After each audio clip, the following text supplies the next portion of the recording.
Tan Hot motherfuckers, it's Jeff Braddock, North America's community manager here at DICE to tell you about our fall patch to Battlefield 1, because our work ethic is apparently only good enough for 4 patches a year. There is a 12-page PDF of the changes linked in the description in case you'd like to follow along, which is a staggering amount designed to make it seem like we're constantly improving the game, even though it happens infrequently.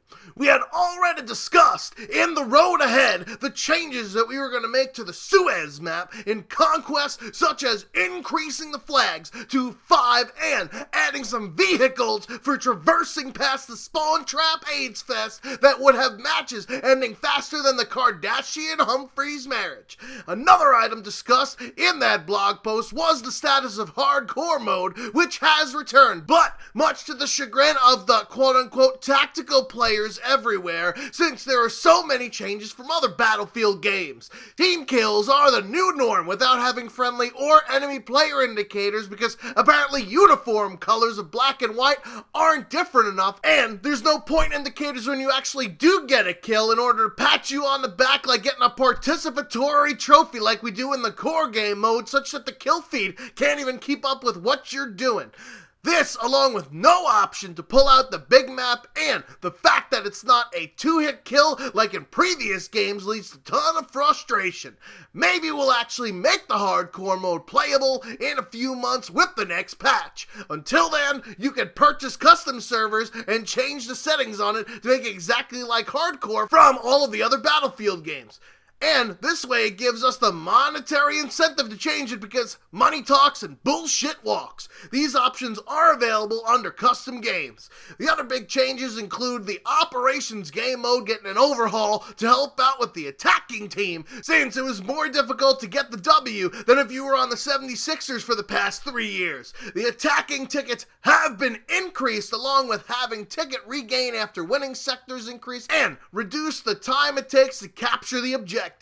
Lastly, in map adjustments, sun flares were reduced on the Suez and Ballroom Blitz maps, such that you don't need to equip the gas mask to go from the C to D objectives.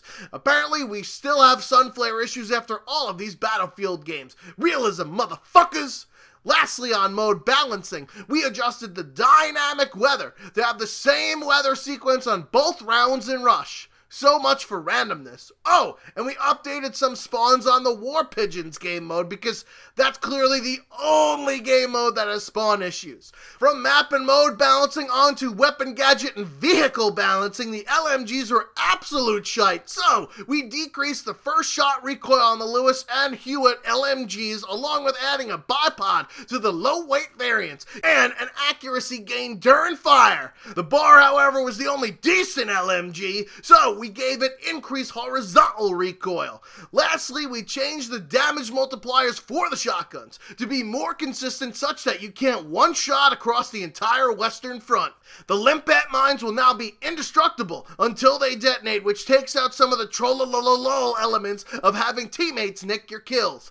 Additionally, the mortar spam is going to be nearly eliminated, with introducing a cooldown time until you can fire again for maximum accuracy. You can still spam, but you'll be like a monkey flinging poo in a general direction instead of landing on targets with precision-like accuracy. Don't fear those support class users, as the ammo for the instant and gas tripwires have been increased to 2 instead of 1 like in the HE bomb tripwire, to make them more part of the meta. And speaking of gas, no, we haven't changed the gas spam, so enjoy your gas mask, bitches. That's the reason why we gave it to all of the classes. In fact, we nerfed the frag and HE grenades, thus making the gas grenades even more attractive. And we also implemented a system where the syringe damage scales with the time held down, like in the past 2 Battlefield games. Of course, since we nerfed the shit out of things that could deal with enemy vehicles like mortars and nades, we had to do some tweaks to them, including doubling the amount of vehicle-deployed mines, tweaking the cavalry to take less headshot damage, buffing the anti-tank range from horseback, buffing the damage of airplane weapons, and nerfing the AA guns. It's vehicle whoring time, boys! Oh, and now all of the vehicles are now available during the pre-round Reddit phase, such that you can vehicle whore right from the start. Transitioning from things that get you easy kills to other things that get you even easier kills as a reward for playing like shit, Behemoth's got some adjustments adjustments too. Scoring for damage against behemoths no longer happen in 20-point chunks, and will happen like every other vehicle damage model in counting points from the actual damage done. And you also won't get points for destroying your own team's behemoth, even though it's a way of giving a giant middle finger to those idiot blueberries.